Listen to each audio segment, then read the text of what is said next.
ಹಾಲಿನ ಪೇಡ ಮಾಡಲಿಕ್ಕೆ ನೋಡಿ ನಾನು ಈ ಬೌಲು ಅಳತೆ ತೊಗೊಂಡಿದ್ದೀನಿ. ಅದರಲ್ಲಿ 1/4 ಭಾಗ ಸಕ್ಕರೆ ತೊಗೊಂಡಿದ್ದೀನಿ.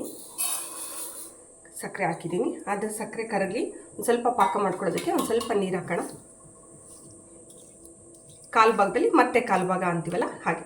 ಸೊ ಇಷ್ಟು ಕಡಿಮೆ ನೀರು ಹಾಕಿದ್ರೆ ಬೇಗ ಪಾಕ ಬರುತ್ತೆ, ಅದಕ್ಕೋಸ್ಕರ ಅಷ್ಟೇ. ನೀವು ಜಾಸ್ತಿ ನೀರು ಹಾಕಿದ್ರೆ ಪಾಕ ಬರೋದು ಲೇಟ್ ಆಗುತ್ತೆ. ಸೊ ಈಗಿದು ಕರ್ಗಕ್ಕೆ ಬಿಡೋಣ, ಪಾಕ ಬರೆಸ್ಕೊಳ್ಳೋಣ ಇದ್ರದ್ದು.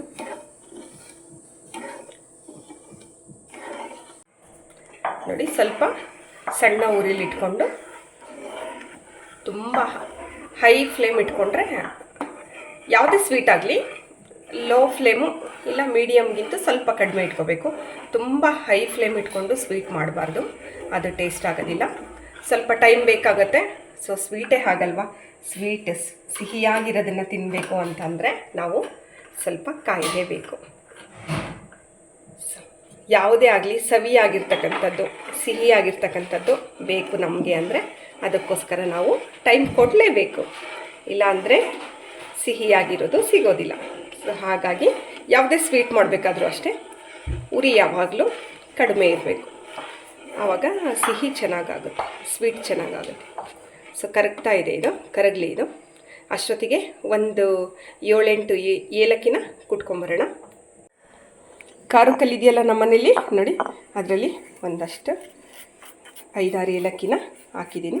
ಸೊ ಇದೇನು ಅವಶ್ಯಕತೆ ಇಲ್ಲ, ದೂದ್ ಪೇಡಾಗೆ ಏಲಕ್ಕಿ ಏನು ಹಾಕಲೇಬೇಕು ಅಂತೇನಿಲ್ಲ, ಇದು ಆಪ್ಷನ್ನು. ಸೊ ನಾವು ಸ್ವಲ್ಪ ಯಾವುದೇ ಸ್ವೀಟ್ ಆದ್ರೂ ಅದಕ್ಕೊಂದು ಸ್ವಲ್ಪ ಏಲಕ್ಕಿ ಜೊತೆಗೆ ಒಣ ಶುಂಠಿ ಬಿದ್ದರೆ ಟೇಸ್ಟ್ ಆಗುತ್ತಲ್ಲ, ಆ ಕಾರಣಕ್ಕೋಸ್ಕರ ಜಾಸ್ತಿ ಏನು ತೊಗೊಂಡಿಲ್ಲ, ಒಂದು 3 ಏಲಕ್ಕಿ ತೊಗೊಂಡಿದ್ದೀನಿ.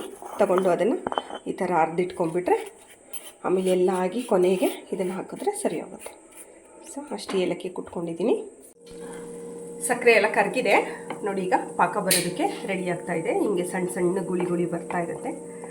ಸೊ ಸಕ್ಕರೆ ಪಾಕ ಒಂದೆಳೆ ಪಾಕ ಬರಬೇಕು. ಹಿಂಗೆ ಇಟ್ಕೊಂಡು ಹಿಂಗೆ ತೆಗೆದ್ರೆ ಅದು ಎಳೆ ಬರಬೇಕಿಲ್ಲ ನೋಡಿ, ಇಲ್ಲಿ ಹಿಂಗೆ ಇಟ್ಕೊಂಡು ಹಿಂಗಂದರೆ ಅದು ಎಳೆ ಬರಬೇಕು. ಈಗ ಇದಿನ್ನೂ ಏನೂ ಬಂದಿಲ್ಲ.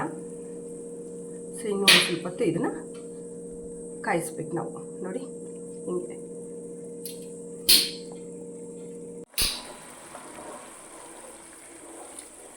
ನೋಡಿ ಈ ಥರ ಗುಳಿ ಬರ್ತಾ ಇದೆ. ಈಗ ಚೆಕ್ ಮಾಡೋಣ. ಹಾಂ ನೋಡಿ, ಈಗ ಪಾಕ ಸ್ಟಾರ್ಟ್ ಆಗಿದೆ. ಇನ್ನೊಂದು 5-6 ಸೆಕೆಂಡಲ್ಲಿ ಬಂದೋಗ್ಬಿಡುತ್ತೆ ನೋಡಿ, ಬರ್ತಾ ಇದೆ, ಕಾಣಿಸ್ತಾ ಇದೆಯಾ? ಈ ಥರ ಹಿಂಗಂದರೆ ನಾವು ಅದು ಎಳೆ ಬರಬೇಕದು, ಉದ್ದಕ್ಕೆ ಎಳೆ ಥರ ನೋಡಿ. ಆಲ್ಮೋಸ್ಟ್ ಬಂದಿದೆ, ಸೆಕೆಂಡ್ಸಲ್ಲಿದೆ. ಈ ಪಾಕ ತೆಗೆಯೋದೇ ಯಾವಾಗಲೂ ಇದ್ರ ತುಂಬ ವಿಶೇಷ. ಒಂದೊಂದು ಸೆಕೆಂಡು ಕೂಡ ಇದಕ್ಕೆ ಲೆಕ್ಕ ಆಗುತ್ತೆ. ಈವನ್ ಬೆಲ್ಲದ ಪಾಕ ಆದರೂ ಅಷ್ಟೇ, ಸಕ್ಕರೆ ಪಾಕ ಆದರೂ ಅಷ್ಟೇ, ವಿತಿನ್ ಸೆಕೆಂಡ್ಸಲ್ಲಿ ಬಂದೋಗ್ಬಿಡುತ್ತದೆ ನೋಡಿ. ಸಕ್ಕರೆ ಪಾಕ ಎಷ್ಟು ನೊರೆ ಇದೆ. ಸೊ ಈಗ ಆಲ್ಮೋಸ್ಟ್ ಬಂದಿರುತ್ತೆ. ಸಣ್ಣ ಗುಳಿ ತೊಗೊಂಬಿಟ್ಟು ನೋಡಿ ಇದು ಪರ್ಫೆಕ್ಟ್ ಇದೆ, ಒಂದೆಳೆ ಪಾಕ ಕರೆಕ್ಟಾಗಿ ಬಂದಿದೆ. ಸೊ ಈಗ ನಾವು ಏಲಕ್ಕಿ ಪುಡಿ ಮಾಡಿಟ್ಕೊಂಡಿದ್ವಲ್ಲ, ಆಮೇಲೆ ಶುಂಠಿ, ಸೊ ಇದು ಸ್ವಲ್ಪ ಹಾಕ್ಕೊಳ್ಳೋಣ. ಇದು ಹಾಕ್ಕೊಳ್ಳಿಲ್ಲ ಅಂದರೂ ನಡೆಯುತ್ತೆ, ಬಟ್ ನಾನು ಹಾಕಿದ್ದೀನಿ ಸ್ವೀಟ್ಗೆ ಇರಲಿ ಸ್ವಲ್ಪ ಅಂತ. ಸೊ ಈಗ ಆ 1/4 ಭಾಗ ಸಕ್ಕರೆ ತೊಗೊಂಡಿದ್ವಿ. ಈಗ 1 ಬೌಲು ಹಾಲಿನ ಪುಡಿ ತೊಗೊಂಡಿದ್ದೀವಿ. ಸ್ವಲ್ಪ ನಿಧಾನಕ್ಕೆ ಹಾಕಂತ ತಿರುಗಿಸ್ಕೊಳ್ಳೋಣ. ಒಂದೇ ಸತಿ ಬೇಡ, ಮತ್ತೆ ಗಂಟಾಗ್ಬೋದು. ಸೊ ನಿಧಾನಕ್ಕೆ ತಿರುಗಿಸ್ಕೊಳ್ಳೋಣ.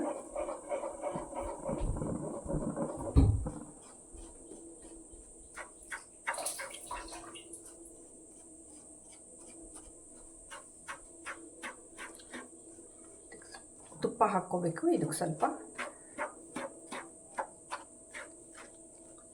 ಇನ್ನೊಂದು ಸ್ವಲ್ಪ ಇದೆ, ಹಾಕ್ಕೊಂಡ್ಬಿಡೋಣ. ಹಾಕ್ಕೊಂಡು ನಿಧಾನಕ್ಕೆ ಮಿಕ್ಸ್ ಮಾಡ್ಕೋಬೇಕಿದು ನೋಡಿ. ಪಾಕದ ಜೊತೆ ಹಾಲಿನ ಪುಡಿ ಎಲ್ಲ ನೀಟಾಗಿ ಮಿಕ್ಸ್ ಆಗಿದೆ. ಈಗ ಇದು ಆಲ್ಮೋಸ್ಟ್ ಆಗಿದೆ.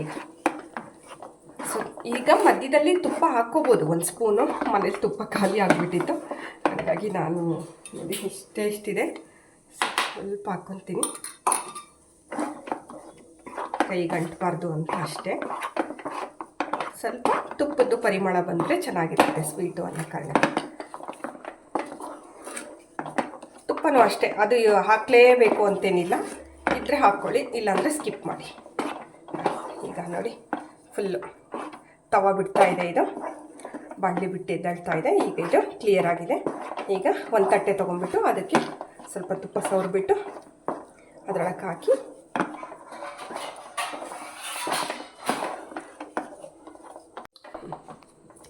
ಇದೆಲ್ಲ ಆಗಿದೆ. ನನ್ನ ಮಗ ಅಮ್ಮ ತಿನ್ನೋವಾಗ ಬಾಯಿಗೆ ಏನಾದರೂ ಸಿಗಲಿ ಅಂತ ಹೇಳ್ಬಿಟ್ಟು ನಮ್ಮ ತ್ರಿಜು ಪುಟ ಸ್ವಲ್ಪ ಬಾದಾಮಿ ಹಾಕು ಮಮ್ಮಿ, ಇದೇನಿದು ಪಾಪ ಬಾದಾಮಿ ಹಾಕು ಮಮ್ಮಿ ಅಂತ ಅವನೇ ಕಟ್ ಮಾಡಿಕೊಟ್ಟಿದ್ದಾನೆ. ಸೊ ಹಂಗಾಗಿ ಅವನಿಗೋಸ್ಕರ ಇದನ್ನ ಹಾಕ್ತಿದ್ದೀನಿ. ಇದು ಆಪ್ಷನ್, ಇದು ನೀವು ಬೇಕಂದರೆ ಹಾಕ್ಕೋಬೋದು, ಇಲ್ಲಾಂದರೆ ಬೇಡ. ಸೊ ಹಾಕಿ ಇದು ಮತ್ತೆ ಮಿಕ್ಸ್ ಮಾಡ್ಕೊಳ್ಳೋಣ. ನೋಡಿ ಫುಲ್ಲು ಸಾಕಾಗಿ ಬಂದಿದೆ, ಎಲ್ಲ ರೆಡಿಯಾಗಿದೆ. ಈಗ ತಟ್ಟೆ ಒಳಗೆ ತುಪ್ಪ ಸವರಿರೋ ತಟ್ಟೆ ಒಳಗೆ ಹಾಗೆ ಅದನ್ನು ಟ್ರಾನ್ಸ್ಫರ್ ಮಾಡ್ಕೊಳ್ಳೋಣ. ಈಗ ತುಪ್ಪ ಹಾಕಿದ್ದೀನಿ. ಈಗ ಇದಕ್ಕೆ ನೀಟಾಗಿ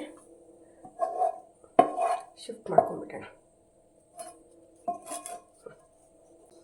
ಈಗ ಆಗಿದೆ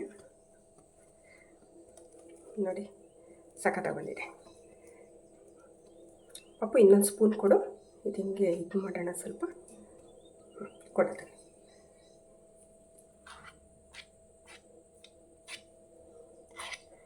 ಸೊ ಇದನ್ನು ಒಂದು ಸ್ವಲ್ಪ ಹೊತ್ತು ಸೆಟ್ ಆಗೋಕ್ಕೆ ಬಿಟ್ಬಿಡೋಣ. ತಟ್ಟೆಗೆ ಹಾಕಿದ್ದೀನಿ. ಸೊ ಈಗ ತುಪ್ಪ ಸವರಿ ಚಾಕು ತೊಗೊಂಡ್ಬಿಟ್ಟು ನಮಗೆ ಶೇಪ್ ಹೆಂಗೆ ಬೇಕೋ ಹಂಗೆ ಒಂದು ಸ್ವಲ್ಪ ಕಟ್ ಮಾಡಿ ಇಟ್ಕೊಳ್ಳೋಣ. ಸ್ವಲ್ಪ ಬಿಸಿ ಇರುವಾಗಲೇ ಕಟ್ಟಿಂಗ್ ಹಾಕ್ಬಿಟ್ರೆ ತಣ್ಣಗಾದ್ಮೇಲೆ ಎತ್ಕೊಳ್ಳೋದಕ್ಕೆ ಈಸಿ ಆಗುತ್ತೆ ಅಂತ.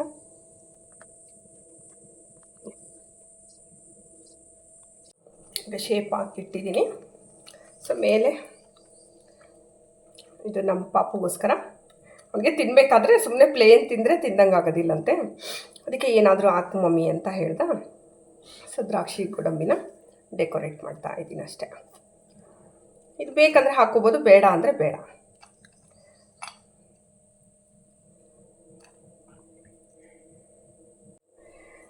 ಸ್ವಲ್ಪ ಬಿಸಿ ಇರುವಾಗಲೇ ನಾನು ಶೇಪ್ ಹಾಕೋಣ ಅಂತ ಹೋದ್ನಲ್ಲ, ಹಾಗಾಗಿ ನೋಡಿ ನನ್ನ ಶೇಪ್ ಈ ಥರ ಆಗಿಬಿಟ್ಟಿದೆ. ಒಂದು ಸ್ವಲ್ಪ ತಣ್ಣಗಾಗಬೇಕು, ತುಂಬ ಬಿಸಿ ಇರುವಾಗಲೇ ಮಾಡಿದ್ರೆ ಈಗ ಈ ಥರ ಆಗೋಗ್ಬಿಡುತ್ತೆ, ಎಳ್ಕೊಂಬಿಡುತ್ತೆ.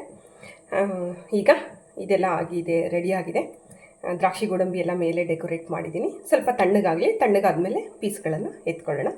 ಸೊ ಹಾಲಿನ ಪುಡಿಯಿಂದ ಮಾಡಿರ್ತಕ್ಕಂಥ ದೂದ್ ಪೇಡ